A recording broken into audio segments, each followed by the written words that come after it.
آج مسلمان اس وقت جو زوال کا شکار ہیں، بس مسجد سے باہر نکلے تو دین ختم ہو گیا۔ حضرت امیر المومنین عمر بن خطاب رضی اللہ تعالیٰ عنہ نے ایک دفعہ مارکیٹ کو بند کر دیا 3 دن کے لیے کہ سب سے پہلے تم تجارت کے اصول سیکھو اور اس کے بعد آ کر تجارت کرو۔ محمد صلی اللہ رسولہ الکریم، اما بعد۔ آج مسلمان اس وقت جو زوال کا شکار ہیں، اس کی وجہ یہ ہے کہ ہم یہ سمجھتے ہیں کہ دین جو ہے وہ صرف مسجد کی حد تک محدود ہے، کہ مسجد کا بندہ آیا، نماز پڑھ لی، ذکر کر لیا، تسبیحات کر لی، بس مسجد سے باہر نکلے تو دین ختم ہو گیا۔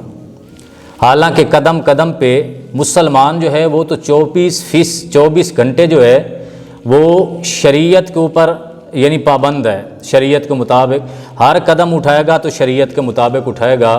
تو اللہ رب العالمین نے ہم کو ایسے اعمال دیے جو نبی علیہ الصلاۃ والسلام نے اپنائے ہیں، اور آقا علیہ الصلاۃ والسلام کے ہر عمل کو اگر ہم اپنے سینے کے ساتھ لگائیں گے، اس کو اپنی زندگی کے اندر لائیں گے، اللہ رب العالمین کی ذات ہماری دنیا کی زندگی بھی بنائیں گے اور آخرت کی زندگی بھی بنائیں گے۔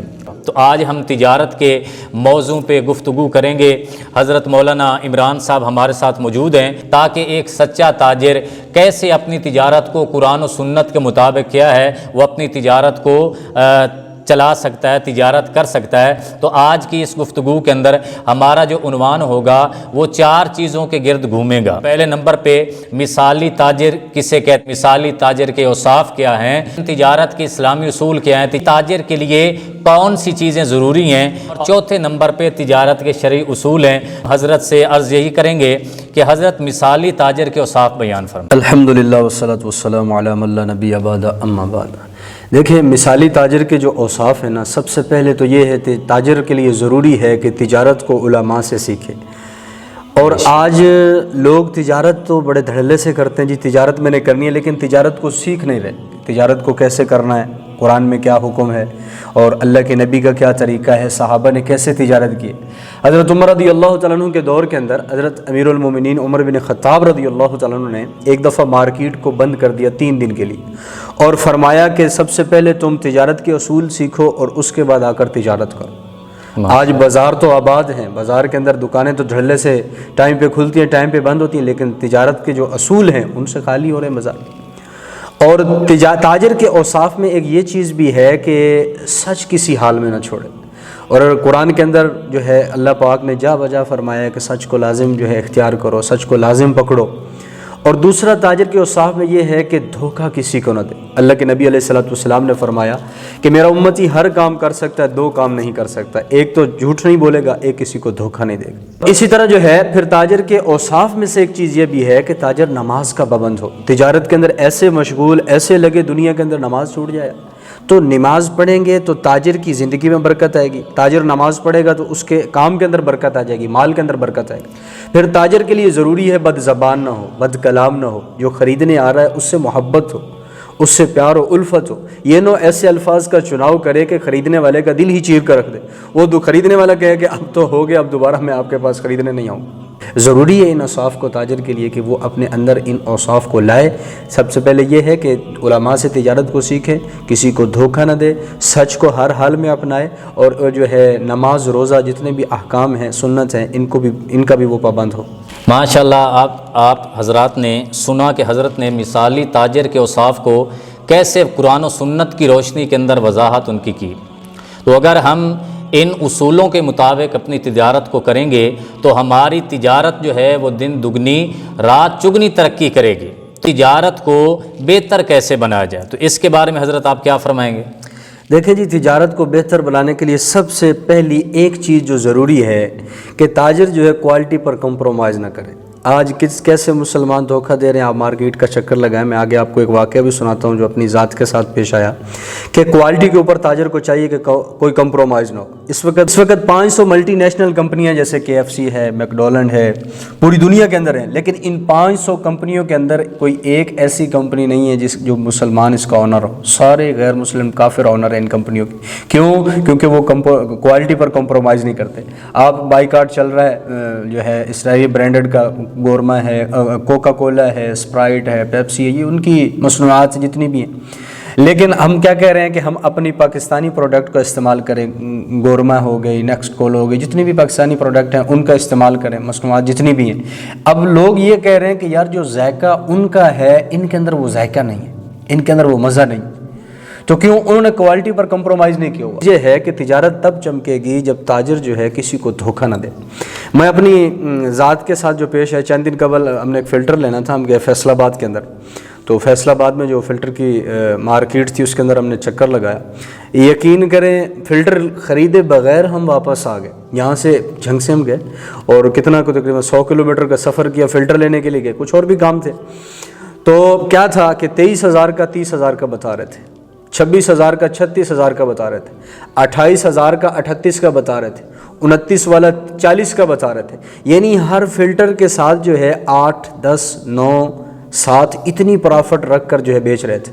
اب اتنی پرافٹ رکھنا شرعاً جائز نہیں ہے، 1500 2000 آخری حد ہے۔ آپ جو مناسب قیمت ہے، مناسب جو نفع ہے آپ وہ لے سکتے ہیں، اتنی زیادہ پرافٹ رکھنا یہ شرعاً جائز نہیں ہے۔ اب ایسے دھوکے سے، ایسے فراڈ سے ایک دم اتنا زیادہ مال کمائیں گے تو پھر وہ جائے گا بھی انہی راستوں کے اندر جو اللہ کے نافرمانی والے، معاصی والے راستے ہیں، انہی پر خرچ ہوگا۔ فرما رہے تھے کہ آج 500 ملٹی نیشنل کمپنیاں جو ہیں وہ ساری غیر مسلموں کی ہیں۔ کیوں؟ کہ ان کا معیار جو ہے، ان کی جو کوالٹی ہے اس کے اندر وہ کمپرومائز نہیں کرتے۔ یعنی تجارت کے جو اصول تھے، جو اسلامی اصول تھے، ان کو آج غیر مسلموں نے اپنا لیا، تو دیکھیں وہ دنیاوی اعتبار سے کتنی ترقی کر رہے ہیں۔ تو ہمارا تیسرا سوال حضرت، ایک تاجر کے لیے کیا ضروری ہے؟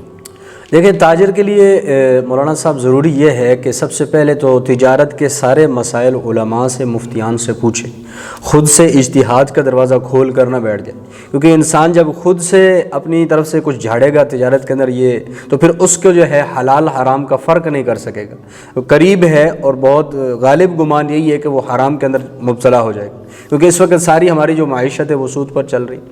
تو علماء سے، مفتیان سے سارے مسائل پوچھے۔ حضور علیہ السلام نے تجارت کی ہے، حضور کی تجارت کو پڑھے، اور اس کے علاوہ صحابہ اکرام تاجر، عبد الرحمن بن عوف کتنے بڑے تاجر تھے، اتنی بڑی تجارت۔ ایک دفعہ مدینے کے اندر حضرت عبد الرحمن بن عوف کا قافلہ تجارت کا آیا، اونٹ بیٹھے، امی عائشہ فرمانے لگی کہ آپ مدینے کے اندر زلزلہ آیا؟ فرمایا زلزلہ نہیں آیا، بلکہ عبد الرحمن بن عوف کا جو تجارت کا قافلہ ہے اونٹوں کا وہ بیٹھا ہے، تو بیٹھنے کی وجہ سے اتنا زمین میں لرزہ آیا، یعنی اتنا بڑا قافلہ تھا۔ تو وہ کیا کرتے تھے؟ تجارت کے اندر سچ بولتے تھے، جھوٹ نہیں بولتے تھے، کوالٹی پر کوئی کمپرومائز نہیں، مال ادھار نہیں دیتے تھے، نہ ادھار لیتے تھے، نقدی پر سارا کام کرنا ہے۔ آج ہماری مارکیٹ کے اندر سارا ہی ادھار چل رہا ہے۔ تو اسی طرح جو ہے تجارت کو پھر دنیا کے لیے آخرت کو نہ بھولے۔ دنیا تجارت کے اندر ایسے اپنے آپ کو لگایا، کھپایا، آخرت ہی بھول گئے، اور آخرت کا جو بازار ہے وہ مساجد ہے۔ تو ایک تاجر کے لیے ضروری ہے کہ مسجد کے ساتھ بھی جڑا رہے، اور مسجد کے ساتھ جڑنا یہ ہے کہ کم از کم 5 ٹائم کی نماز تاجر وہاں پڑھتا رہے، اس سے بھی اس کی تجارت کے اندر تاجر کے لیے یہ بھی ضروری ہے۔ حریص نہ ہو کہ بس میں نے اتنا کمانا ہے، اور صبح سے شام، شام سے صبح ہو گئی، دکان کے اندر اپنی تجارت کے اندر کھپ رہا ہے۔ کھپنا بھی صحیح ہے، لیکن اتنا بھی نہ کھپے کہ بالکل بچوں کے لیے ٹائم نہیں ہے، گھر والوں کے لیے ٹائم نہیں ہے، رشتہ داروں کے لیے ٹائم نہیں ہے، آخرت کو بالکل بھول جائے، ہرس نہ ہو۔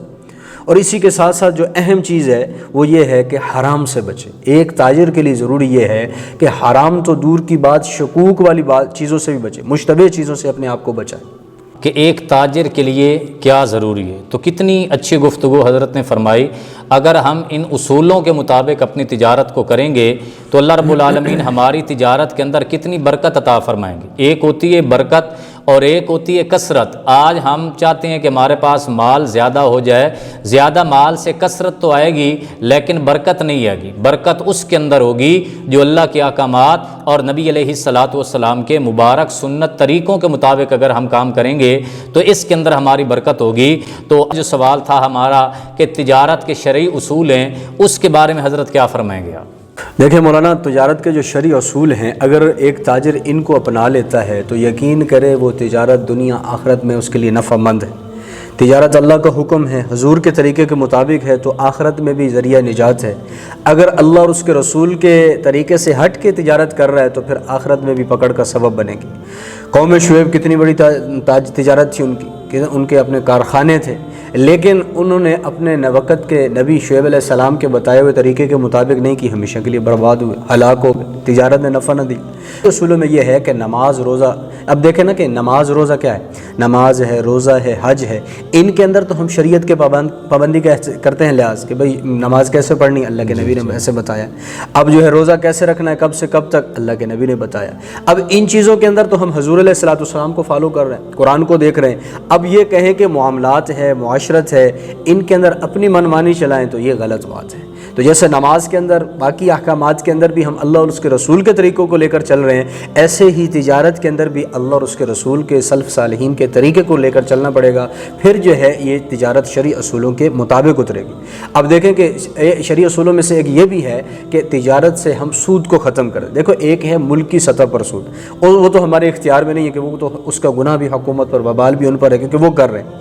اب میں اپنی ذات میں دیکھوں کہ کیا آیا میں اپنی جو دکان ہے یا جہاں پہ میں کام کر رہا ہوں، کیا یہاں پر کوئی ایسا سسٹم تو نہیں ہے کہ میری لین دین میری ذات کی وجہ سے کہیں سودی معاملہ ہو رہا ہے؟ اگر ایسا ہو رہا ہے تو اس سے انسان کو توبہ کر کے اس کو ختم کرنا چاہیے۔ جب ایسے اصول ہم اپنائیں گے تو یقین کریں تجارت بھی چمکے گی، تاجر بھی چمکے گا، اور اس کی نسلیں بیٹھ کر کھائیں گی، اللہ اتنی برکت دے گا ختم نہیں ہوگی۔